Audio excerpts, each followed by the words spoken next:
Bonjour, Jean-Régis, l'Esprit Saint, l'Esprit de vérité, ouverture des commentaires. Donc voilà, bientôt 7 ans, en décembre, le 6 décembre 2018, où j'ai commencé à faire l'annonce, ça va faire 7 ans pour les Gilets jaunes, et j'ai pris la décision d'ouvrir les commentaires. Alors il faut savoir que les commentaires, je les ai pas fermés. Simplement, Macron, soi-disant pour protéger les enfants, a, euh, a fait ces choses-là, et que quand nos vidéos sont accessibles aux enfants, eh ben, les commentaires sont coupés. Bon, je vois pas en quoi ça les protège, puisque si on, et ça leur permet quand même de voir des vidéos qui peuvent être déviantes. Les miennes ne sont pas déviantes. Moi, je tiens à ce que mes vidéos soient accessibles à tout le monde, ainsi qu'aux jeunes, aux adolescents, puisque ce que je dis, ce que je fais, c'est pour tout le monde et pour pouvoir aider tout le monde.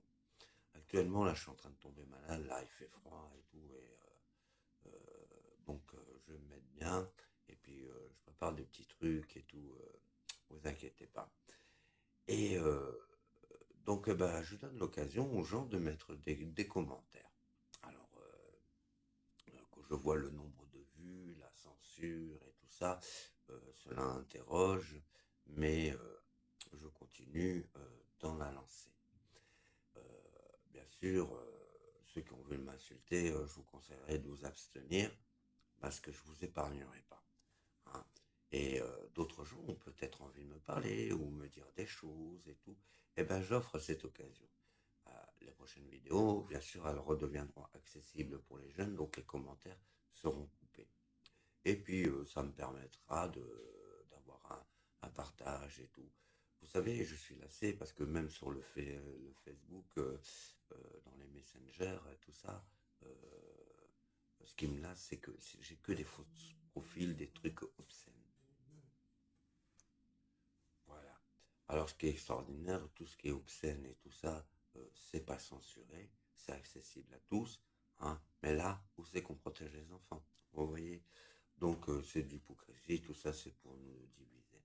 Actuellement, j'ai vu des choses, j'ai regardé Gouvernement Le Cornu, et ben, bon, bah, ça va être la semaine prochaine, en octobre, mais ça aussi, c'est une foutaise, parce que pendant ce temps-là, ils continuent à voter des lois, et on peut rien faire, il n'y a pas de contestation, on ne sait pas ce qui se passe, et peut-être vous, vous le savez, mais moi, à la position où je suis, je ne peux pas le savoir. La taxation musulmane et tout, je regarde et tout, je ne vais pas me lancer là-dessus, mais il y a quand même une belle hypocrisie et tout ça. Ce qui est à venir aussi, et je veux rentrer dans l'art des gilets jaunes, pas pour les casser, mais pour pouvoir faire du nettoyage et voir m'attaquer au drapeau palestinien. Alors, comme je suis également Mahdi, hein, c'est pas une histoire de racisme, c'est une histoire que on doit d'abord régler nos problèmes. Il faut balayer devant sa porte avant de balayer devant la porte des autres et tout ça. Et vu que, je vous rappelle, qu'il y a la censure et tout ça, et puis qu'il y a des choses qu'on vous met en avant, ce que vous avez en avant devrait vous interroger. Voilà, comment ça se fait que on nous met des choses en avant qui n'est pas censuré, et que d'autres sont censurés et ont des problèmes. Voyez, hein, moi je dénonce des viols d'enfants et je suis obligé d'aller vivre dans la rue parce que les dealers me cherchent. Je parle bien de viols d'enfants en école maternelle qui met en cause nos institutions. Donc, bien sûr, toujours dans l'action, toujours en train de faire les choses. Dernièrement, le bon Dieu m'a permis de trouver un petit truc. J'avais un choix à faire. Je pouvais l'utiliser pour faire ma propagande, ou bien pour faire un truc pour les gilets jaunes, me ramasser un petit peu de fric et tout ça. Et maintenant, j'ai pris la décision de faire autre chose, de semer, et de semer dans le cœur des gens. Tant pis si j'ai pas d'argent, mais au moins je partage, et moi l'argent ça m'intéresse pas. Voilà. Bien sûr, mon sujet est la pédocriminalité, et je dis bien que ces choses-là, ce que j'ai à vous présenter, va pouvoir sauver la France. Simplement, nous avons affaire à des gens de mauvaise foi, à des bêtes, à des idiots, à des menteurs, à des manipulateurs. Qui est qui? Il faut faire la part des choses, et je vous expliquerai encore beaucoup de choses. Donc, j'ai fait cette petite vidéo pour pouvoir vous laisser vous exprimer, parce que je suis bien curieux. Alors, bien sûr, je m'attends à rien du tout, puisque je suis à la censure, ça se peut qu'il n'y ait peut-être aucun commentaire, hein, ou peut-être un ou deux, voilà quoi. Mais quand tu vois même 211 abonnés, 8 vues, voilà quoi. Après, bon, ça va augmenter peut-être tout doucement, mais c'est du foutage de gueule. Et c'est vrai que parfois mes vidéos, elles sont un peu longues, j'en suis désolé, mais je suis pas là pour faire du buzz. Je mets dans des shorts, ça fait du buzz, mais sans plus.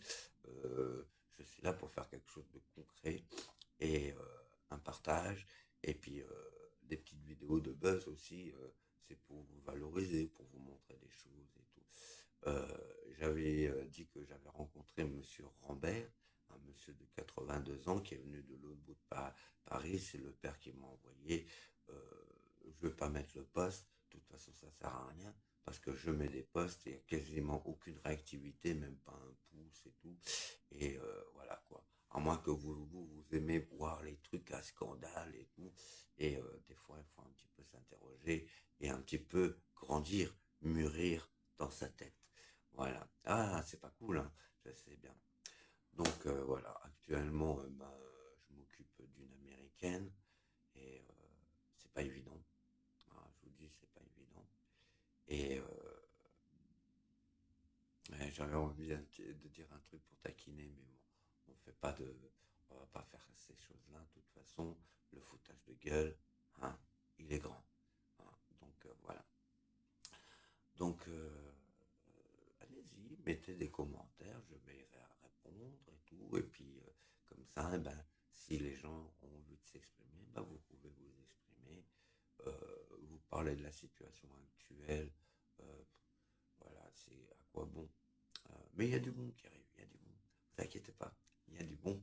Et je tenais à dire, alors à faire comprendre, s'il y en a qui côtoient l'Église, voilà, c'est que si vous ne comprenez pas, que vous n'avez pas encore réagi sur la personne que je suis, ce que je présente, c'est que sûrement vous êtes victime d'un syndrome de Stockholm. Et tous les croyants qui sont dans l'Église sont victimes d'un syndrome de Stockholm. Parce que sinon, ils diraient, oui, c'est vrai, c'est cohérent ce que tu dis, ou bien on t'écouterait, mais non, on me chasse et tout, on fait style, on ne te connaît pas, et que les curés ne se privent pas pour continuer à faire leur blasphème et tout ça. Donc voilà, mais bon, je ne vais pas trop argumenter, je ne vais pas faire trop long. Ça fait 7 minutes, on n'en met pas plus. Alors, si vous avez voulu, si vous avez envie de vous exprimer, allez-y. S'il y en a que j'ai clashé, vous voulez vous exprimer, vous justifier, allez-y. Euh, je rentrerai pas dans le là, je rentrerai que dans le là à ceux qui m'insultent. Ceux qui auront une parole correcte, je parlerai correctement. Merci, à très vite. Et je pensais à un truc de téléchat. Et à demain, si on le veut bien. Vous voyez, je fais de l'humour malgré que je suis malade. Allez, merci et puis à très vite. Ne vous inquiétez pas, vous n'allez pas attendre longtemps. Moi, je continue et tout. Allez, merci.